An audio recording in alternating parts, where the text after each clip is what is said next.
माला कर लेता हूँ। अच्छा, अगले दिन हमने फिर देखा, वो गया नहा करके फिर अपने कमरे में गया और फिर 5 मिनट में तब निकल आया। फिर कहा मैं फिर माला जपी तुमने? कह रहा हाँ जपी बिल्कुल। मैं कितनी माला जपी? 11 माला। गायत्री मंत्र की? हाँ। मैं कैसे? हमने कहा 1 घंटे में हमसे 5 माला ज्यादा होती है। जल्दी मैं कैसे जब दिखाओ जरा। माला दिखाई, देखो कैसे करता हूँ। ओम भूर्भुवः स्वः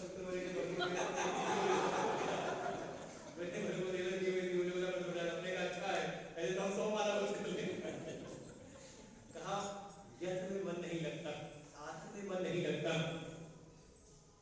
तो कहीं ऐसा तो नहीं अंत समय अंतिम अवस्था में इस योग के मार्ग से कहीं मन चलायमान है ना, चलायमान हो गया तो क्या होगी स्थिति हमारी? क्योंकि कहा था योगारूढ़ तस्यैव क्षमा कारण उच्यते। इस योग में आरूढ़ होने के लिए कारण क्या था? कर्मों से संन्यास्त हो जाओ, क्षमा कारण क्षमता ले आओ, कर्मों से प्राप्ता ले आओ। तो पूर्व के कर्म के मार्ग को छोड़ दिया हमने और इस योगारूढ़ की यात्रा में चलते चलते कभी युग तक हुए नहीं। वो जो लक्ष्य था चरम स्थिति ज्ञान की, वो ज्ञान प्राप्त हुआ नहीं। समझारी बात? और देखिए वेदांत के मार्ग में ज्यादा दिक्कत ये होती है, थोड़ा आत्मा ब्रह्म के बारे में सुन लिया तो कौन जाप करे, कौन ये पूजा पाठ करे, कौन रोज ध्यान करे। कर्म का त्याग कर दिया, कर्म की साधना को, नित्य की साधना की, नित्य संध्या की, तो उसका त्याग कर दिया और वो लक्ष्य प्राप्त हुआ नहीं ज्ञान का। कर्म योग से भ्रष्ट हुए, कर्म छूट गया और लक्ष्य की प्राप्ति हुई नहीं। योग संसिद्धि जो योग की संसिद्धि थी, ब्रह्मात्म की बोध, वो अप्राप्त रह गया। तो ऐसे का क्या होता है? कहां गति, क्या गति होती है? गच्छति कहां जाता है? ऐसा तो नहीं कच्चिन्नोभय विभ्रष्ट, उभय विभ्रष्ट, दोनों से भ्रष्ट होकर के कर्म का त्याग कर दिया, ज्ञान की प्राप्ति हुई नहीं। छिन्ना विभ्रष्टि, कहीं उसका जो वे मन सम्मोहित हुआ कहीं नष्ट तो नहीं हो जाता? क्योंकि जो अप्रतिष्ठो महाबाहो विमूढ़ो ब्रह्मणापति, जो आशय था कर्म का वो छोड़ दिया। भाई इस लोक परलोक की प्राप्ति के साधन वे बताएंगे कर्म है, वो आशय छोड़ दिया हमने। क्षमा कारण उच्यते, जैसा 30वें श्लोक बताया, चौथे में। फिर विमूढ़ो ब्रह्म, वो ब्रह्म की प्राप्ति में अभी चित्त मोहित था, प्राप्त हुआ नहीं। ब्रह्म की प्राप्ति तुम्हारे वो हुआ नहीं, तो क्या होता है? ये तो नहीं न घर का रहा न घाट का। यहाँ भी छूटे वो कई बार मन में आता होगा, साधना कर तो रहे हैं, पता नहीं पहुंचेंगे कि नहीं पहुंचेंगे। यहाँ तो गुरु ने सब करवा दिया और वो मिला नहीं, तो नहीं यहाँ के रहे ना वहां के, क्या स्थिति होगी? एतन में संशय कृष्ण क्षेत्र मधस्य शेषता। हे कृष्ण, मेरे मन में यही संशय है और मुझे इस संशय के निवारण के लिए आपके अन्यत्र कोई और दिखता नहीं। त्वत् अन्य संशयस्य अस्य संशयस्य न छेदता, इस संशय का छेदन करने वाला त्वत् अन्य न उत्पद्यते, मुझे लगता नहीं कोई और मुझे मिलने वाला है। इसलिए हे कृष्ण, आप मेरे इस संशय का वर्णन निवारण करें। भाई योग में आरूढ़ हुए तो कर्म की साधना, जो कि लोग परलोक का आश्रय था साधन, कर्म वो छूट गया, छोड़ दिया और ज्ञान की प्राप्ति हुई नहीं और जीवन लीला समाप्त हो गई, प्रारब्ध छूटा गया। तो यहाँ के ना वहां के, ऐसा तो नहीं कुछ हो जाएगा? बड़ा डर लगता है। इसे कभी ये भी पकड़े रहते हैं, वो भी पकड़े रहते हैं। श्री भगवान वाच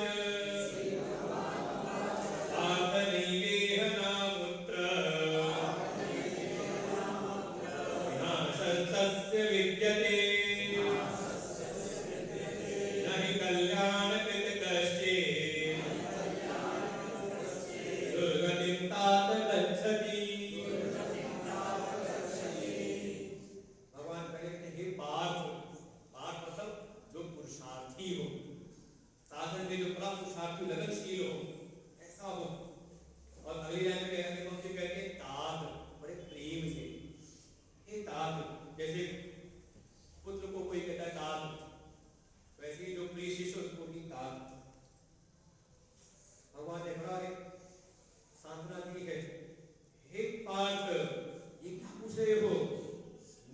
कल्याण कृत कश्चित, जिसने भी थोड़ा बहुत भी कल्याण के कार्य किए हैं, कहा भगवद गीता किंचित गीता, भगवान शंकराचार्य ने यही दिया, किंचित थोड़ा बहुत भी जिसने अध्ययन किया, थोड़ा बहुत जिसने कल्याण के कार्य किए हों, भगवान कहते हैं न दुर्गति तापति, उसकी कभी दुर्गति नहीं होती। न एव इह, ना तो इस लोक में, ना अमुत्र, ना परलोक में, विनाशस्तस्य न विद्यते, का उसका कभी विनाश नहीं होता। देखिए यही है भक्ति का साधन। संसार में आप जो करोगे सब कुछ जाएगा, आपका कुछ जाने वाला नहीं। जाएगा क्या? आपके जो भी पुण्य कर्म है, जो भी आपकी साधना है, जो भक्ति है। हम चलते थे, चढ़ाई कर रहे थे केदारनाथ की अमरनाथ की यात्रा में, चलते चलते थक गए, रात्रि में ही सो गए, अगले दिन उठे तो नीचे से नहीं, वहीं से आगे बढ़ते चले गए।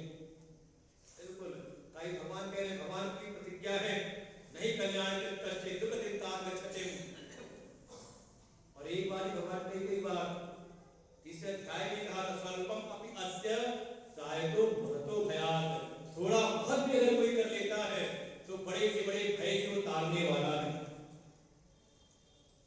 तो ये योग से भ्रष्ट होने का समझ में आता है। कई बार चौपाई पढ़ते लोग कई इसका भाव अलग निकाल लेते हैं।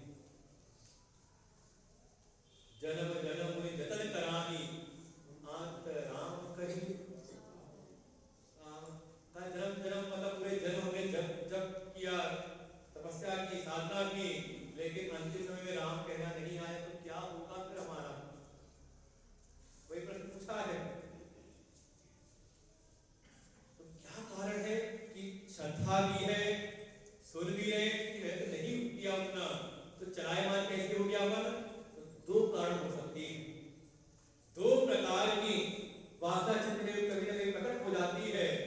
और देखिए ये साधकों का भटकाव इस कारण से, दो कारण, हम साधना के मार्ग में हैं लेकिन गए देखा किसी का भोग विलास ऐश्वर्य देखा, किसी का यश देखा तो मन में एक बात लगती है हमारा भी ऐसा यश होना चाहिए, हमारी भी कोठी ऐसी होनी चाहिए, कम से कम इतना ही बड़ा हमारा भी आश्रम होना। महात्मा भी हो सकता है, कोई महात्मा ही हो। एक तो ये कारण है, धन ऐश्वर्य यश की कोई ना कोई वासना शेष रह गई, या फिर कुछ परिवार की ममता, अपने सभी संबंधियों की ममता का ये रह गई। ये जो कारण है उसका चलायमान होने का। अच्छा देखो, सत्संग में कहो किसी को तो आने के लिए, तो दो कारण एक समान रूप से आपको दिखाई देंगे। एक वर्ग होगा वो कहेगा अरे नौकरी, व्यवसाय, पद प्रतिष्ठा है कि नहीं, और एक वर्ग होगा अरे बच्चों को भी देखना पड़ता है, नाती पोते हैं, बहुत जाति नौकरी करने के बच्चे कौन देखे, है कि नहीं। दोनों वर्ग समान रूप से दिखाई देगा। आप कह रहे हो एक वर्ग ये है, एक वर्ग ये है कि नहीं। इसलिए श्रद्धा होते हुए भी हम सत्संग में, साधना में उतना प्रयत्न नहीं कर पाते। तो भगवान कहते हैं अगर इस प्रकार की वासनाएं अगर कोई शेष रह गई है लेकिन श्रद्धा है, थोड़ा यत्न करता रहता है, तो परिणाम क्या होगा? तो पहले लिया जो जिनके चित्त में थोड़ी धन ऐश्वर्य यश प्रतिष्ठा की कामना की, उसके वासनाएं थी, उसके लिए कहा प्राप्य पुण्य कृतां लोकान् उषित्वा शाश्वती समाः शुचीनां श्रीमतां गेहे रोगभ्रष्टो विजायते। योग के मार्ग में लगा तो हुआ था, श्रद्धा बहुत थी, थोड़ी प्रयत्नशीलता थी, और चित्त में वासना रह गई कि पद प्रतिष्ठा धन ऐश्वर्य यश की। कहा वो अपने जो भी पुण्य कर्म के जो साधना थी उस साधना के परिणाम स्वरूप प्राप्य पुण्य कृतां लोकान्, जो पुण्यवानों के लोक हैं, ऊर्ध्व लोक हैं, देवता आदि योनियां, सीधे कह दो स्वर्ग का सुख, कहा वो उसको प्राप्त कर लेते हैं और जा करके वहीं पर रहते हैं, वपुषित्वा वास में वास करते हैं। कब तक? शाश्वती समाः। समा माने संवत्सर, शाश्वत संवत्सर। हमारे यहाँ तो संवत्सर से बड़ा संवत्सर होता है भाई, हमारा 15 दिन पितरों का एक दिन, हमारे 6 महीने देवताओं का एक दिन। ब्रह्मा जी का 8वें अध्याय में आएगा, सहस्र युग पर्यंतम अर्हयत ब्रह्मणो विदु। 1000 चतुर्युग के बराबर ब्रह्मा जी का एक दिन। इतनी बड़ी ब्रह्मा जी की एक रात्रि, और ऐसे 365 दिन का उनका एक वर्ष, और 100 वर्ष की आयु ब्रह्मा। काल में अंतर है यहाँ की और ऊपर वाले लोगों में, तो बहुत दीर्घ काल तक ये समझ लें। वहां के पुण्य कर्मों को करने वाले लोग जिस लोक में जाते हैं, वहां जाके देव लोक में जाकर के सुखों का भोग करते हैं और फिर वापस आते हैं। कहां पर? शुचीनाम श्रीमताम ये योग भ्रष्टो विधायक, जो अपने इस योग से भ्रष्ट हुए थे, चलायमान हो गए थे, का वो फिर इसी लोक में आकर के जैसी वासना थी ना धन की, ऐश्वर्य की, यश की, तो आकर के इस लोक में इसी धन कुबेर में उनका जन्म हो जाता है और बचपन से इतना कुछ मिल जाता है कि उनकी ज्यादा भोग विलासता ज्यादा रहती नहीं और कभी आगे निकल जाते हैं उनसे, सब भोग लिया जो था, अलग बुद्धि हो गई, अरे बस और क्या चाहिए। अथवा दूसरे थे ना एक और, इनकी परिवार में होता रह गई थी, अथवा योगिनामेव कुले भवति धीमताम् एतद्दीर्घदुर्लभतरम् लोके जन्म यदीदृशम्। अथवा अर्थात जिनकी धन संपदा यश में ज्यादा नहीं थी रुचि, लेकिन अपने परिवार में थोड़ी ममता थी, आसक्ति थी, तो वो फिर शरीर छोड़ने का वापस आते हैं, कहाँ आएंगे?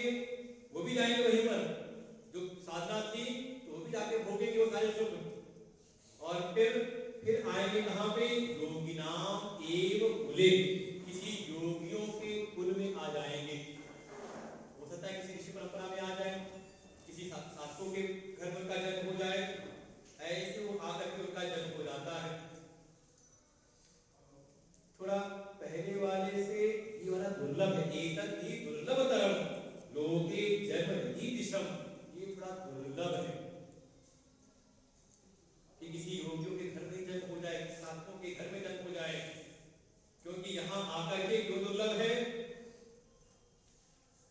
तत्तम बुद्धि संयोगम लभते पार्वतीहितम् यतते च ततो भूयः संसिद्धौ कुरु नंदन। ये ज्यादा दुर्लभ इसलिए है क्योंकि पूर्व वाले में क्या है, जहाँ पे आए और श्रीमताम गेहे, किसी धन कुबेर के यहाँ आए तो थोड़ा भोग विलास की आदत पड़ गई ना, तो जल्दी साधन में जल्दी उनकी रुचि होती नहीं। अच्छा मान लो एक बार एसी की हवा खा लो तो अब फिर जाके आश्रम में रहना पड़ेगा, पंखा भी धीमे धीमे घूम रहा हो, कहाँ आगे जल्दी आए, और कहते नहीं सुबह आएंगे शाम को निकल जाएंगे, है कि नहीं मन के भीतर मुश्किल होता है। लेकिन दूसरे वाले हैं, अगर किसी योगियों के घर में बचपन से आ गए तो का बचपन से ही तत्र तम बुद्धि संयोगम, वहां योगियों के कुल में आकर के उनको बुद्धि संयोग प्राप्त होता है। कौन सा बुद्धि संयोग? पौर्वदेहिकम, जो पूर्व देह में थे, जो साधना संबंधित जो भी ज्ञान था उसी का बुद्धि संयोग, वो इनको यहाँ बाल्यकाल से मिल जाता है।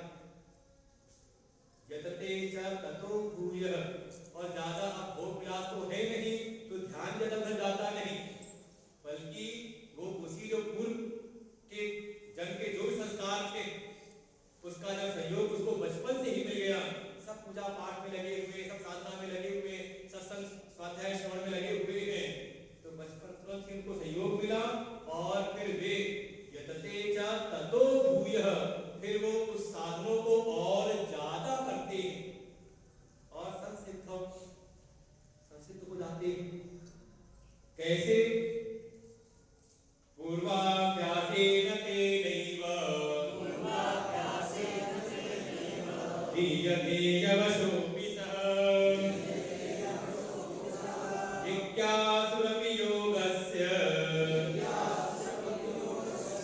शब्द ब्रह्मादि वर्तते।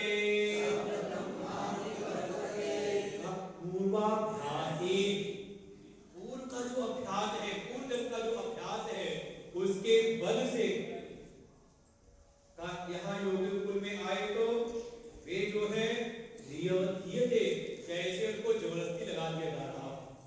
मेरे कई बच्चे ऐसे तो बचपन से ही का पूजा पाठ में मंदिर में जाकर बैठ जाएंगे, क्या हो रहा है पूर्व का जो अभ्यास संस्कार है का उसको लगाता है परवश हो करके जबरदस्ती लगा दी जाती है संस्कार के द्वारा।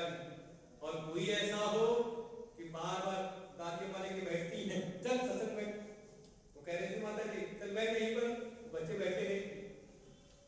और कोई ऐसा है बैठ गया शांति से, चाहे मजदूरी के साथ बैठ गए हो, अभी बैठे बैठे तो मजदूरी नहीं, क्या किसी ऐसे कुल में आए, किसी आश्रम में प्रवेश हो गया, बचपन से ही बाल खास गीता सुन रहे हैं, संस्कार कर रहे हैं।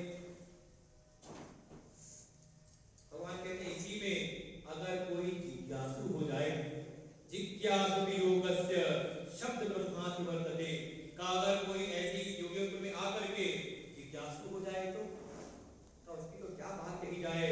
शब्द ब्रह्म अति वर्तते, ये जो वेदों में इहलोक परलोक विषय की प्राप्ति के जो संसाधन बताए गए हैं, त्रिगुण के जो उपदेश किए गए हैं, का वो उसका अतिक्रमण कर जाते हैं।